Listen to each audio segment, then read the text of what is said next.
হাত দিয়ে চাপ দিলেই বেরিয়ে আসছে মাল্টার রস। দেখলে যে কারো জিভে জল চলে আসবে। হলুদ ও সবুজ রঙের এমন বিদেশি ফল দেশের মাটিতে দেখে চোখের প্রশান্তি মেলে।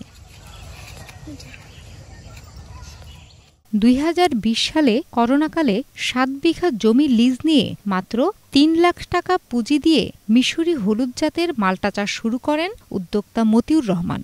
বাগানে প্রায় ৫০০ মাল্টা এবং দার্জিলিং ও চায়না জাতের কমলা গাছ রয়েছে। প্রথমবার ভালো ফলন না হলেও আবহাওয়া অনুকূলে থাকায় এবছর বাম্পার ফলন হয়েছে মাল্টার। প্রতিটি গাছে মাল্টা ঝুলছে থোকা থোকা। পরিপক্ক হলে বাজারে ভালো দামের আশা করছে উদ্যোক্তা।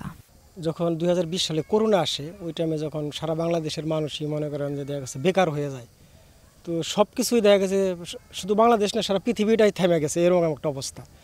তো একটা জিনিস কিন্তু চলমান ছিল, সেটা হচ্ছে মানুষের পেট কিন্তু কোনো সময় হলো যে আর বন্ধ থাকে না, অল টাইম চলমান। তো তখনই আমি চিন্তা ভাবনা করলাম যে কি করা যায়, মানে নিজে যে কোনো কিছু করা যায় কিনা। তখন অনেক চিন্তা ভাবনা পরে টার্গেট নিলাম যে একটা ফলের বাগান করলে কেমন হয়। তো ওই সময় আমাদের দেশে আসলে মালটা যে হলুদ হয় এটা কিন্তু মানুষ জানতো না। তো আমার টার্গেট যে ছিল যে আমি হলুদ মালটার একটা বাগান করব। এই জায়গাটা মনে করেন যে লিজ নিছি 10 বছরের জন্য 2021 সালে। 500 আছে মিশরীয় হলুদ মালটার গাছ, আর 30টা আছে দার্জিলিং কমলার গাছ, আর 30টা আছে চায়না কমলার গাছ। এটা স্বাদ তো অনেক বেশি, কারণ কি জন্য এটা কেমিক্যাল মুক্ত। আপনি হলো যে বাগানের একটা মালটা খাবেন আর বাজার থেকে একটা মালটা খাবেন, মনে করেন আপনার নাকের কাছে নিতেই মনে করেন যে একটা অন্যরকম একটা ফ্লেভার, কেমিক্যালের ফ্লেভার চলে, আর তো কেমিক্যাল নাই। এটি বিদেশি জাতের ফল হলেও দেশীয় প্রযুক্তির মাধ্যমেই চাষ করা হচ্ছে বলে জানান বাগান মালিক ও পরিচর্যাকারী। আমরা সার পানি দিই, ওষুধ টষুধ দিই মেশিনে, কিরা টিরা যখন দেওয়া যায় তখন ওষুধ টষুধ দিই, সার টার দিই। বর্ষার সিজনে তো পানি লাগে না, অন্য সিজনে পানি টানি লাগে, পানি টানি দিই, এইভাবেই আর কি। ফুলের আগে আমরা একটা ওষুধ দিই, আবার যখন কলি ছাড়ে তখন আরেকটা ওষুধ দেওয়া লাগে, পরে আবার একটু বড় হইলে আরেকটা ওষুধ দেওয়া লাগে যাতে না ঝরে। গাছের গোড়াতে দেওয়া হয় ওই চুন দেওয়া হয়, আর এই তুইটা দেওয়া হয়।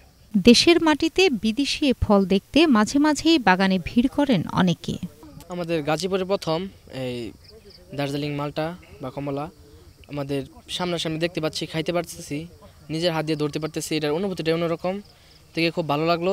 খেয়েও খুব সুস্বাদু, মিষ্টি ফল, খুব আরামদায়ক, ভালো লাগছে। এটা একদম অর্গানিক, সম্পূর্ণ ন্যাচারাল, এটার স্বাদই অন্যরকম। আমাদেরকে কেটে খাওয়ানো হয়েছে, আমরা খাইছি, খাওয়ার পরে অনেক মিষ্টি, অনেক ভালো লাগতেছে। আমাদের গাজীপুরের লাল মাটিতে যে এত সুন্দর বাগান হবে আমরা জীবনে কল্পনা করতে পারি নাই। আমার ইচ্ছা আছে এমন বাগান করার। ৩ লাখ টাকা পুঁজি নিয়ে বাগান শুরু করলেও প্রথমবারেই বাগানে প্রায় 10 টন মাল্টা আশা করছেন Motiur Rahman. Bangla Vision news desk.